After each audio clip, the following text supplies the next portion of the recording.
Praise the Lord. கர்த்தருடைய பரிசுத்த நாமத்துக்கு மகிமை உண்டாவதாக. இன்றைய நாள் பொழுதிலே உங்கள் அனைவரும் சந்திப்பதிலே நான் மிகவும் மகிழ்ச்சி கொள்கிறேன். கர்த்தர் உங்களை ஆசீர்வதித்து உங்களையும் குடும்பங்களையும் காக்க கடவர்.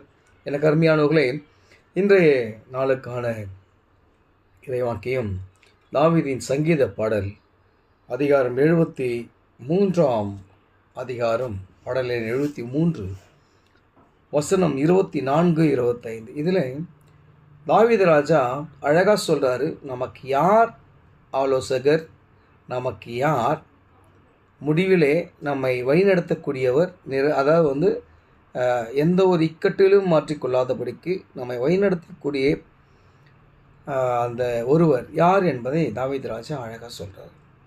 நான் உங்களுக்காக அதை வாசிக்கிறேன் பாருங்களேன். உம்முடைய ஆலோசனையின்படி நீர் என்னை நடத்தி முடிவிலே என்னை மகிமையிலே ஏற்றுக்கொள்வீர்.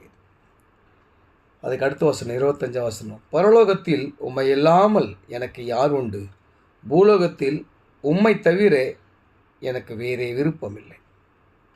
அருமையான வசனங்க. அதாவது நமக்கு ஆலோசனைகள் தர மனித ரீதியாக அநேகர் உண்டு. ஆனால் அந்த ஆலோசனைகள் எல்லாம் நம்முடைய நன்மைக்கு எதுவாக இருக்குதா, இல்லை நம்முடைய வாழ்வுக்கு ஆதாரமாக இருக்குதான்னு சொன்னால் கண்டிப்பாக அது இல்லை. ஒரு சில நல்ல விஷயங்கள் கொடுக்கலாம், நல்ல ஆலோசனை கொடுக்கலே கொஞ்சம் நம்மையில் பொறாமை கொண்டார்களானால் தவறான ஆலோசனை கொடுப்பதும் உண்டு. ஆனால் இதில் அழகாக தாவீது ராஜா சொல்கிறாரு, நீங்கள் என்ன ஆலோசனைப்படி, உம்முடைய ஆலோசனைப்படி நீங்கள் என்னை நடத்தீங்க.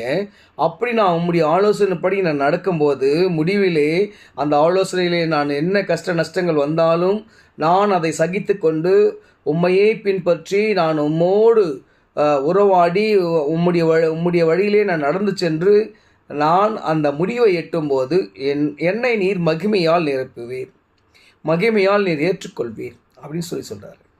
அந்த மகிமையை நாம் பெற்றுக்கொள்ள வேண்டும் என்று சொன்னால் ஆண்டவருடைய ஆலோசனைப்படி நாம் செல்ல வேண்டும். ரெண்டாவது, பூலோகத்திலே உண்மை இல்லாமல் எனக்கு யாருமே இல்லை, பரலோகத்திலே எனக்கு யாருமே இல்லை. ஏன்னா நீங்கள் தான் நானே சத்தியமும் ஜீவனுமாய் இருக்கிறேன், என்னை இல்லாமல் ஒருவனும் பிதாவினிடத்தில் வரான்.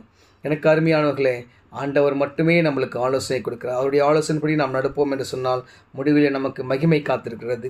அந்த மகிமையை பெற்றுக்கொள்ளும் போது பரலோகத்தில் கூட நமக்கு ஆண்டவரை தவிர ஒருவரும் இல்லை, பூலோகத்தில் ஆண்டவரை தவிர வேறு ஒரு விருப்பமும் இல்லைன்னு சொல்லி அனைத்தரமாய் அந்த ஒரு சந்தோஷத்தின் வாழ்க்கையை நாம் வாழ்ந்து அதை பெற்றுக்கொள்ள, அவருடைய கிருபையை நாம் தரித்து கொள்ள நாம் என்ன செய்யணும் சொன்னால் அவருடைய ஆலோசனைப்படி நாம் நடந்து செல்ல வேண்டும். அவருடைய ஆலோசனையை நாம் பெற்றுக்கொள்ள தயாராக இருக்க வேண்டும். அப்படி கர்த்தருடைய ஆலோசனையை பெற்றுக்கொண்டு நீங்கள் ஆசீர்வதிக்க